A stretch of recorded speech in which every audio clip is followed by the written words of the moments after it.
Welcome to Experts Unleashed, a podcast that aims to uncover how professionals and entrepreneurs transform their experience into income while making a positive impact in the world. I'm your host, Joel Irway, and over the past 4 years, I've helped entrepreneurs develop and launch their expert-based businesses to grow past 6 and 7 figures per year. Now, a professional expert serves their community through paid training, education, or service, and this podcast will show you how to design and execute your plan to become a 6 or 7 figure expert without a big team. So, let's get started. What's going on, experts? It's Joel Irway here with another episode of Experts Unleashed. And guys, oh man, I just jumped off my interview with Nathan Resnick of Sourcify. Now, Sourcify was backed recently by Y Combinator, one of the premier startup incubators and investing funds for startups. Nathan is such an incredible story. I was introduced to him through a mutual connection, and when we jumped on this interview, I learned why he got into the Sourcify, why he got into the idea that is driving Sourcify. I don't want to ruin it for you, but he has a fascinating story of how he went from selling Livestrong bracelets when he was in middle school, and how that then led to an incredible journey that sent him to China, and ultimately flying from China to a quick interview with Y Combinator, and just completely transformed his business. All of these episodes are focused on opportunity shifts and how you can seize opportunities in your business, how you can create opportunities and ultimately seize them. So that is what we went into this episode trying to discover, and Nathan over-delivered. After this episode, go connect with Nathan and let him know that you heard him on Experts Unleashed. Let him know that this was an incredible episode and just give him some love. So without further ado, let's jump into today's episode. Nathan, welcome to the show, man. Thank you so much for having me, Joel. It's a pleasure to be here. Dude, I'm so pumped. I mean, we just had our quick pre-interview discussion. We discovered we had some mutual connections that we didn't even realize we had from your time at Y Combinator with the investors that you're working with now. But for those who don't know what Sourcify is, Nathan, just give a quick 30 to 60 second background about what is Sourcify, what makes you guys so awesome, what are you doing in the world today, and just seriously brag about yourself. Awesome. Yeah. So I'll give the quick elevator pitch here. Basically, Sourcify is the fastest growing B2B sourcing platform backed by Y Combinator. We make it easy to manufacture products around the world. We have a platform that streamlines your supply chain. We basically connect you to the right factories and walk you through a production run. So if you have an idea or if you're producing products, feel free to go to our website, trysourcify.com. We'd be happy to help you make manufacturing easy. Okay, so before we jump into the background of like how you got to where you are today, tell me the one big problem that Sourcify solves. We basically make it easy for any company to bring new products to life, to extend their product line, or to cut their unit costs. We work with over 700 factories around the world, which enables us to produce in about 100 different product categories. So we have that ability to see what kind of price you should be paying, how long it should be taking to manufacture these items, all of that insight we have through the data collected on our platform. So it's super streamlined and makes it a lot easier to manufacture your products.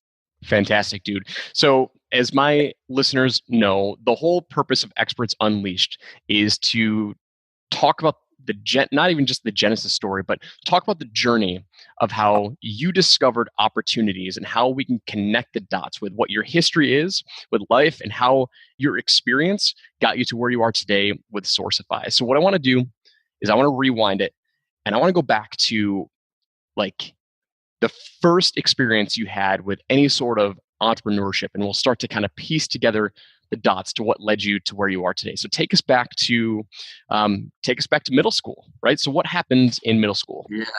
So, I grew up in Maryland on the East Coast. I'm now based in San Diego, California. I got to say the West Coast is usually better than the East, at least for the weather and lifestyle. But, so in middle school, there was that trend of these Livestrong bracelets, these silicone bracelets. And everyone was wearing them. And I realized as a young kid that I could buy these bracelets in bulk online. And resell them to my friends. So all of us had, 20 bracelets up our arms that we were rocking for different causes or that said different slogans. And, so I'd buy these bracelets in bulk in packs of 100 or 200 or 300 and resell them for a pretty good margin. As a high school student or as a middle school student, I was making some cash. I was probably make a few $100s off some of these orders, which for a middle schooler is not bad money. And definitely enabled me to have a lot of candy in middle school and really have a budget for all that junk food. Certainly beats mowing lawns, right? Yeah, exactly. How long did you sell those bracelets? I mean, like, was this something that you did just kind of like spur of the moment for like a month or two, or did you do it for a few years? Those Livestrong bracelets, I remember they were popular for a while.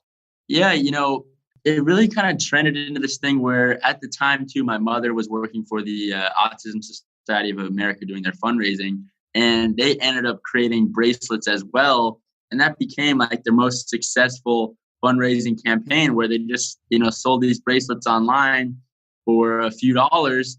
And the amount of revenue, I think they raised a few $100,000 just off these bracelets. So it was that trend at the time that a lot of people and a lot of nonprofits were catching on to. And so, it wasn't just a side business, but it also inspired other nonprofits to really take hold of this trend and raise more money for their cause. So it kind of, really spurred into this ability for me to understand that, you can buy things in bulk and then resell them for a bit of a margin in there.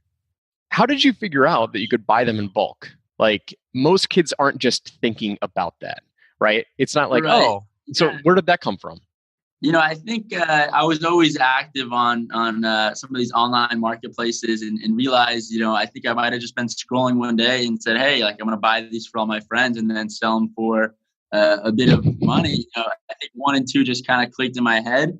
A great question, though. I mean, I think a lot of times at a young age, things just fall into place. You're creative, you're young, you don't know what the right answers should be for certain things. And you're just willing to try whatever comes your way. And so it was one of those things where, I'm pretty sure I just asked my mom, hey, Mom, I want to buy these for my friends. Can I have $10 to, buy 50 or 100 of these? And, we bought them. And then I, realized, oh, well, if I sell 100 for, $1 each, that's $100. It only cost me, $10. Pretty good deal. Was it really that cheap? I mean, was the margin like, I was assuming that like maybe the order would be like $50 or something like that, but I don't remember exactly, but I do know nowadays in the e-commerce world, most e-commerce stores want to shoot for about a 75 to 80% gross margin, and so maybe it was a little higher than $10, but at the end of the day, I'm sure we had a decent margin. Awesome, dude. Okay, so somehow you stumble across buying these in bulk. You're in middle school, so whatever, 5th, 6th, 7th grade, something like that. Super young, making, a few $100 or whatever it is on the side, and which is cool because it turned into a pretty successful fundraiser. So that's pretty awesome. So let's keep going, right? So the first venture, reselling these Livestrong bracelets, right? So what happened? Like, keep taking me down this journey. Yeah. So like, what was the next big opportunity? I think after the Livestrong bracelets, I actually became very into sneakers. I became what they call a sneakerhead early in high school, and I would print out photos of different sneakers and go around my school and show friends and whoever would look at these catalogs, these shoes. Say, hey, I can get these, shoes. Which ones do you want? Let me know.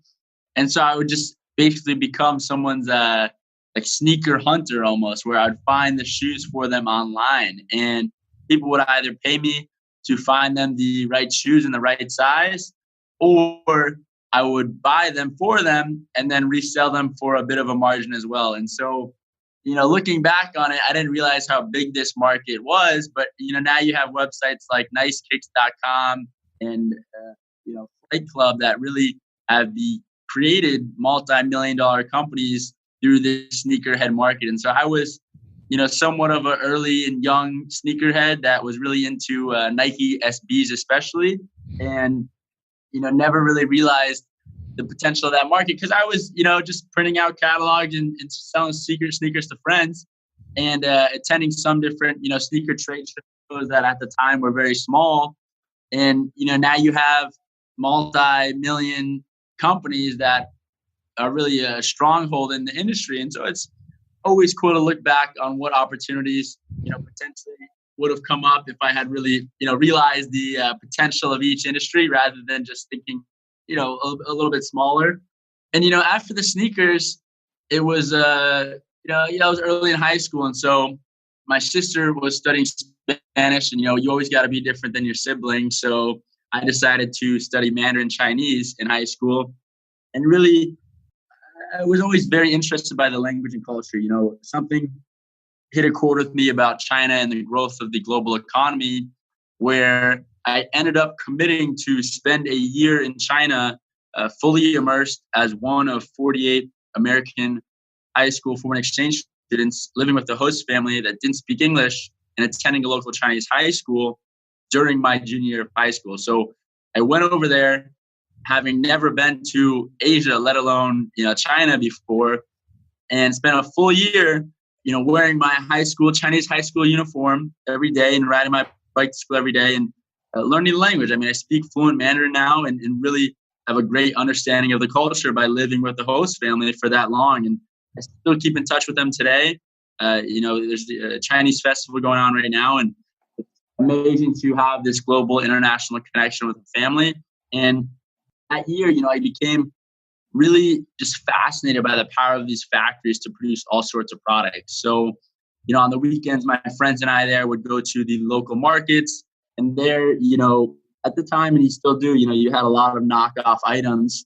And so, to be honest, one of our hottest selling products that we ended up selling was the Beats by Dr. Dre headphones. And we'd go to these factories where, if you're producing 100,000 or 200,000 units, there's always going to be runoff. There's always going to be more units than they need to produce, because you can't just produce 100,000 units. You're going to produce, 100,000, and you're just always going to produce more. And so we would take those runoff units and buy them at a steep discount, probably $30, $40 for these pretty much legit Beats headphones, and then resell them on eBay and Amazon for a very hefty margin. I think the Beats headphones were going for about $300 back then.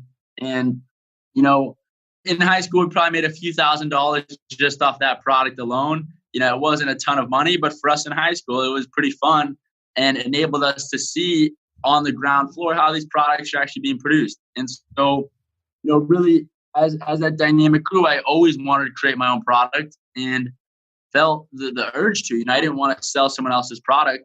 And so early in college, I ended up inventing the first leather watch strap without holes. It worked like a zip tie, like a belt buckle.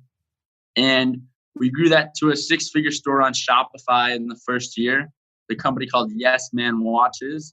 And I think it's still around today. I ended up selling it a few years ago. But, really the process of bringing that product to life, where you have an idea in your head and you want to turn it into a product, is amazing. It's something that you have to experience for yourself. And I remember, I was in my sophomore year of university at the University of San Diego. I was sitting in class and I got a notification from DHL that said, your package has arrived. And I was like, whoa, this idea that was just in my head a few months ago is now at my doorstep. I ran out of class and I told the teacher, I'm going to the bathroom, ran out, drove home as fast as I could. And, there it was, like unwrapping the package and really opening the box and seeing this product that was just once an idea in my head come to life. It was so fascinating and amazing to me. And so as that company grew and we got a lot of attention across the media, and, we were in all the big media outlets like Huffington Post and Entrepreneur and all of that, it really made me realize how powerful that concept was. And so companies and people began to ask me, Nathan, how do you produce products overseas faster and more effectively? And so I looked at the current markets And I didn't feel comfortable recommending an Alibaba or Global Source. There's a trans there, a lot of fraud, there's a lot of pain, and I realized there was a huge opportunity to create a platform that would streamline that manufacturing process. And so that's really how Sourcify started. We started about a year ago now and have since helped thousands of different companies manufacture products. Awesome, Nathan. Okay, cool. So I want to take a step back because that story was amazing, and there's so much that happened between when you went to China as a foreign exchange student and where you are today in Sourcify. And I know that like you became a sneakerhead junkie, and I had no idea that market even existed.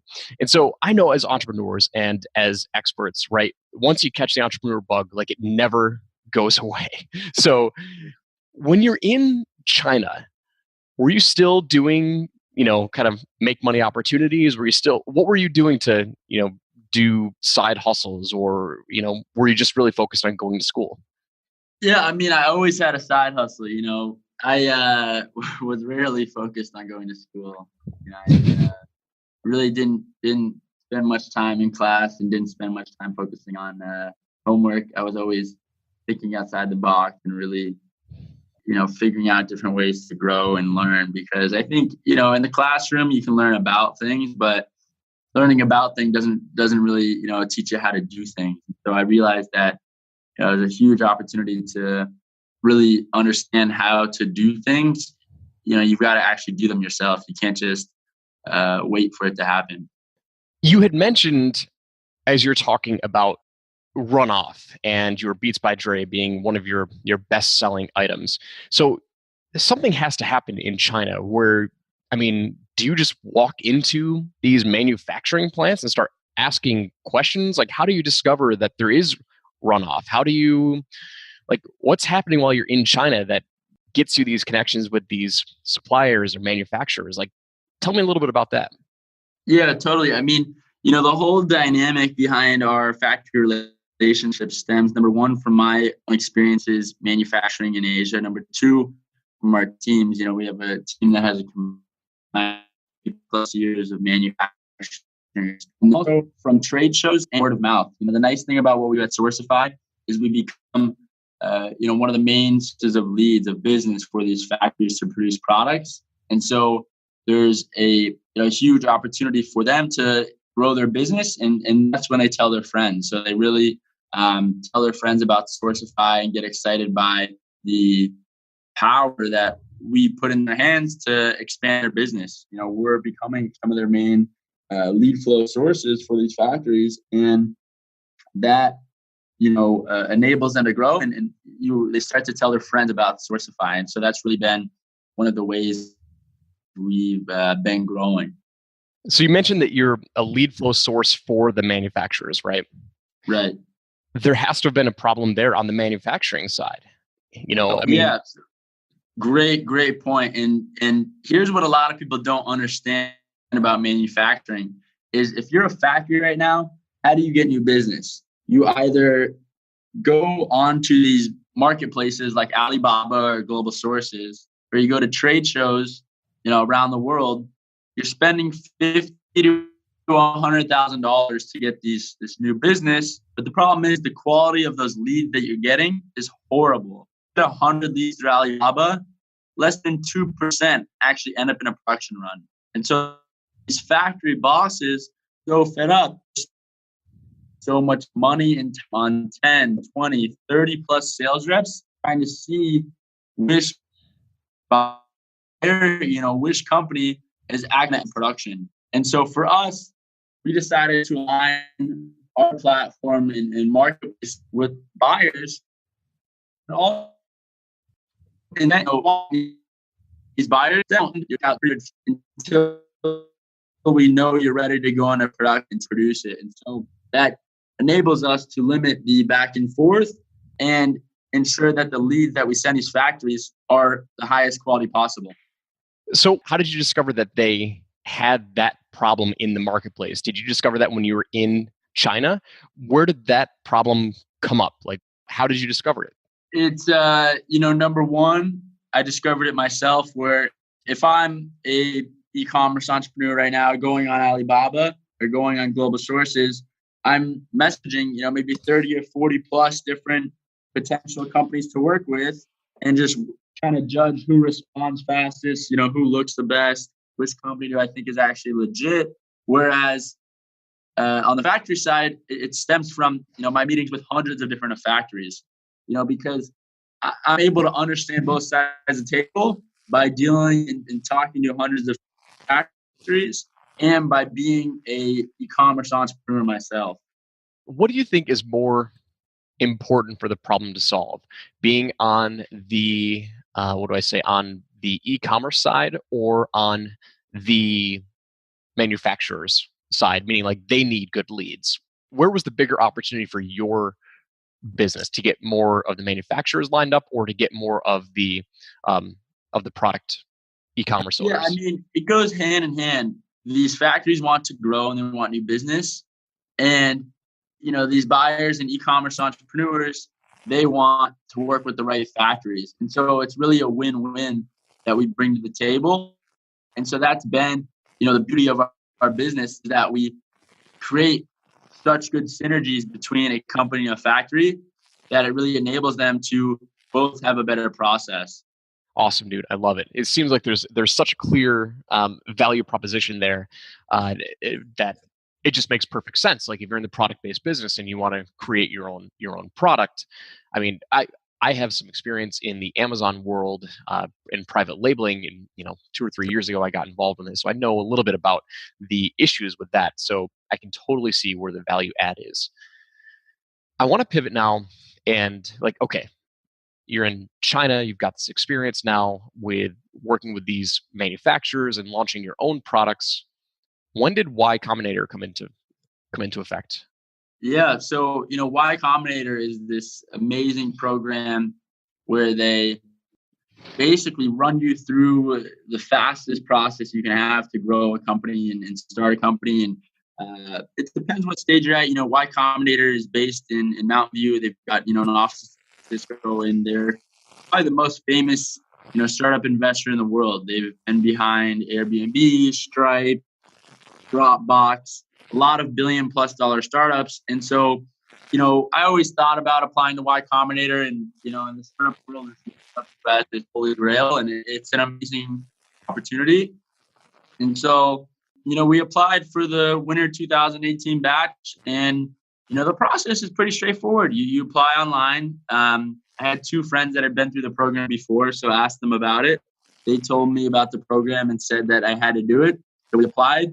And, got an email back actually while I was in China, and they wanted me to fly to their offices for an interview. And I said, well, I'm in China. And you want me to fly for one interview? Can I, wait till I'm back in America a bit? And I had to, reschedule once, but went over there for the interview, and the interview process fast. They'll tell you that you're in the room for 10, maybe 15 minutes, and they dive deep. They ask you as many questions as you can think of, and a very deep dive on your business to see if you really understand it.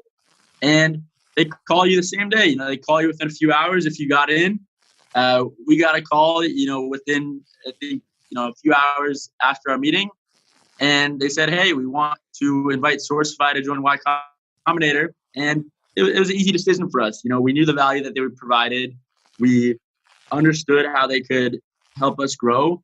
And we started the program 4 months ago in January, and it's been an incredible process. We just wrapped up about 2.5, 3 weeks ago. They had their demo day, which is an incredible event that, all the Y Combinator companies in the current batch pitch at, and a lot of investors watched. And, it's enabled us to not only connect with some amazing entrepreneurs and companies, but also become a part of, really the biggest network of founders around the world. So it's an incredible experience, and Y Combinator is really an amazing program. So I want to just point something out, because the way that you explained getting into Y Combinator makes it sound like you're applying to community college. And I know that's not I mean, the way that you described it. Oh, I was in China. Can I reschedule? I flew out there. It was a 10-minute interview. They called me back the same day. Right. I got in. Yeah, we knew that we should probably do it. But this is, I think I read a stat or an article that said, and this could be wrong, but my point is that it's extremely difficult to get into. But I think the article that I read was that it was more difficult to get into Y Combinator than it was Harvard. Don't quote me on that, but I'm just trying to Yeah, explain that it's that's what I've heard too. I mean, Y Combinator, the acceptance rate is extremely low. It's very difficult to get into. But when it comes to their process, they either want you in or they don't. And a lot of companies, I think about 30% or more of the companies in there have applied more than once. They've applied twice or three times to try to get in. And so a lot of times, if you don't make it your first time, it's worthwhile to apply again. I know what we're doing right now at Sourcify is very special because we got in, and I can tell you, I don't think I would have gotten into Harvard if I applied. So it's a great opportunity, and it's one of those things that you really just have to ask more about and really have an understanding of what's going on with the world that you're living in to see what kind of opportunities are there for your business, to see, what programs are out there that can help you grow. And, Y Combinator is an amazing program. There's a lot of other programs as well that help startups grow. So I think, at the end of the day, you got to find what's right for your business, and not every, incubator program is going to be right. So it's interesting dynamic right now in the startup world, and there's a lot of opportunity. Why do you think, like, knowing what you know now about the e-commerce world, the product-based world, the problem that you solve in that marketplace? I mean, I can't, and maybe this is naive of me to think, but I can't think that you're the only sourcing assistance service or product out there, right? I mean, why do you think Y Combinator was so excited to have you have Sourcify on board? Yeah, there's obviously a lot of ways to manufacture products. I mean, we're not the first company to help other companies manufacture overseas, but our approach is different, and our mindset behind what we do is a lot different. So I think that's what sets us apart. Every other marketplace in our industry right now started by charging the supply side of the marketplace. And when you charge the supply side, and by supply side, I mean they charge the factories for the business. It means that if you're a bad factory, but you're willing to pay me, $5,000 a month out of my marketplace, I'm going to bring you on board. For us, we make money from the buyer side of our marketplace. We're incentivized to always have buyers back. And our business model is such that, there's a lot of opportunities to, for example, finance these production runs where for a e-commerce entrepreneur or for a, retail company, you oftentimes have to put 100% of that cash into inventory before you even have the inventory.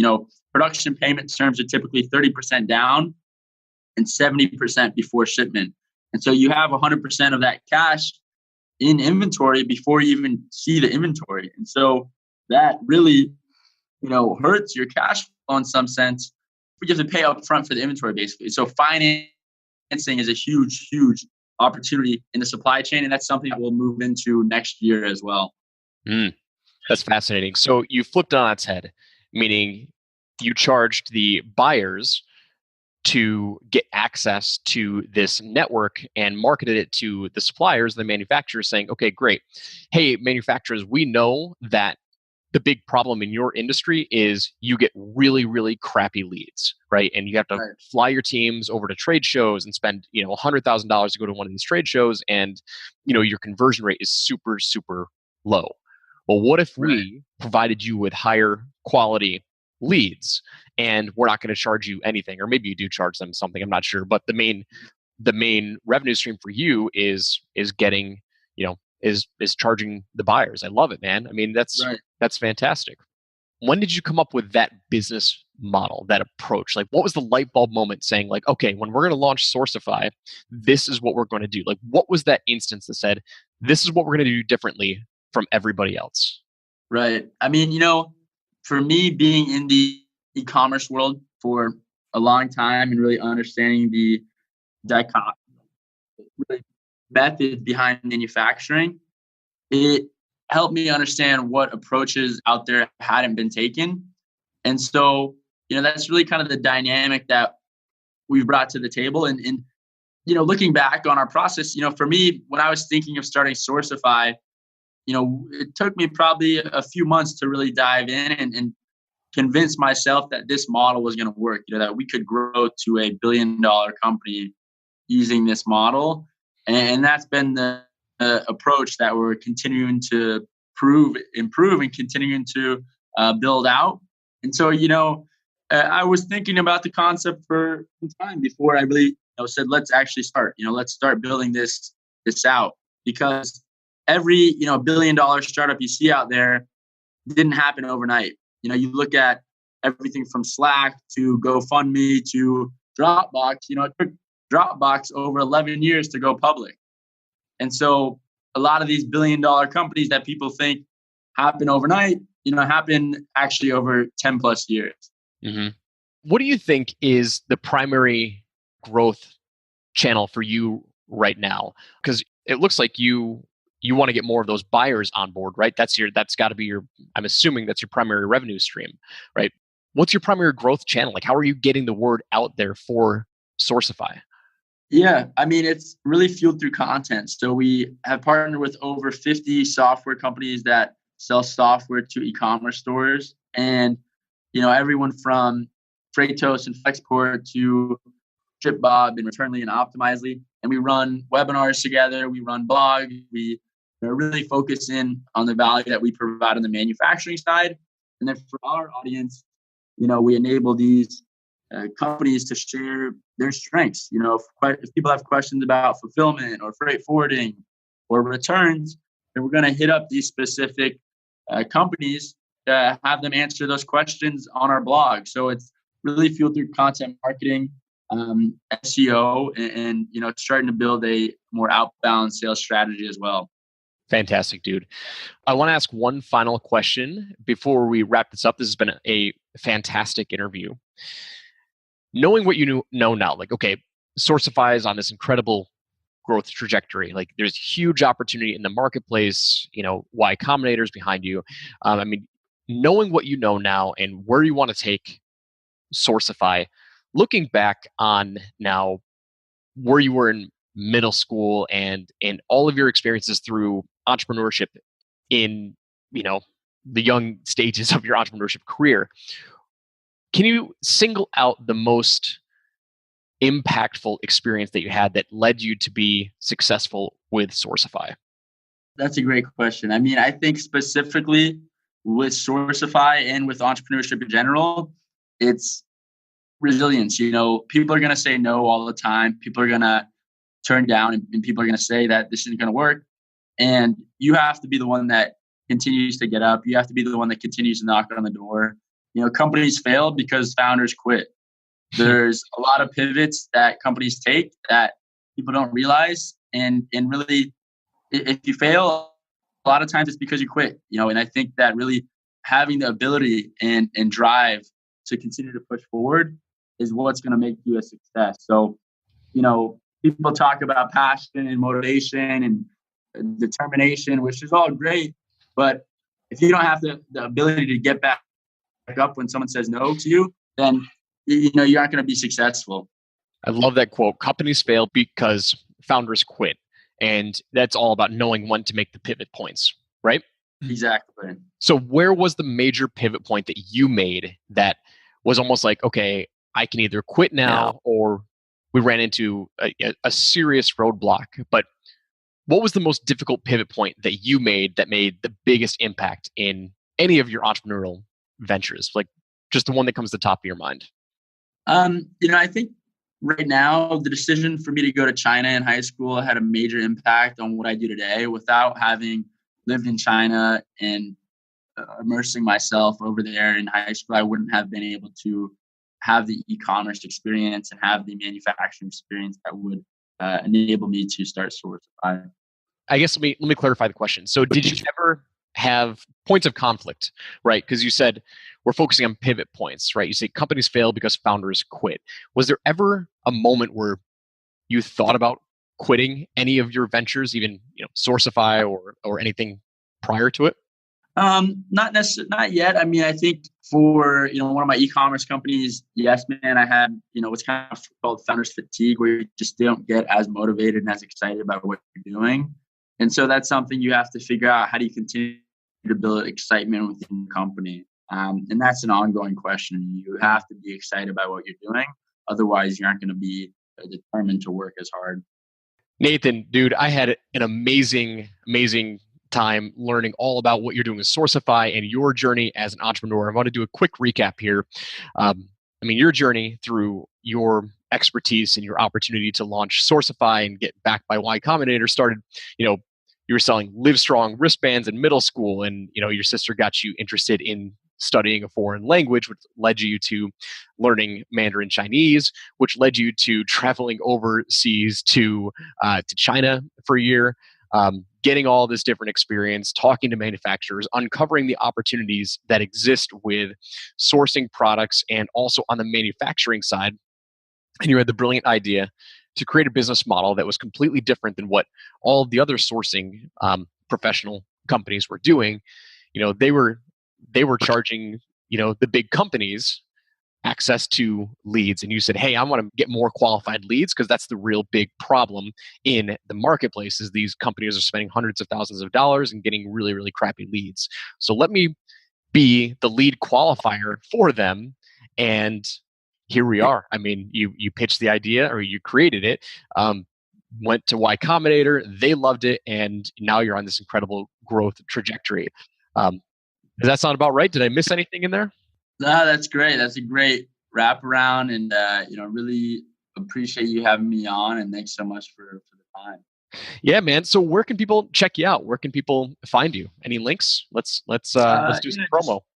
TrySourcify.com is our website.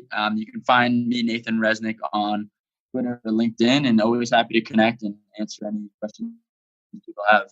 Nathan, it's been a pleasure, man. I love connecting with just super smart, super intelligent people. You have an incredible story. I appreciate you just taking some time to explain your journey, talking about your pivot points, talking about your opportunities. If you're listening right now, go connect with Nathan. He's got an incredible, just follow what he's doing over at Sourcify, and let him know that you heard him on Experts Unleashed. Nathan, thanks again, man. And for everyone else who's tuning in, we'll see you on the next episode. Thank you. Thanks so much for listening. We hope you enjoyed today's episode, and we look forward to giving you the next one. Now, if you want additional trainings and content outside of the podcast, I release exclusive video trainings on my Experts Unleashed YouTube channel. And if you'd like to come hang out with thousands of other fellow experts, join our Facebook group community where we do hangouts and webinars to help support you in your journey. Finally, if you'd like my personal help to develop, launch, or scale your business, contact me directly for private consulting opportunities to see if any spots are available. And you can find all of the information above at expertsunleashed.com.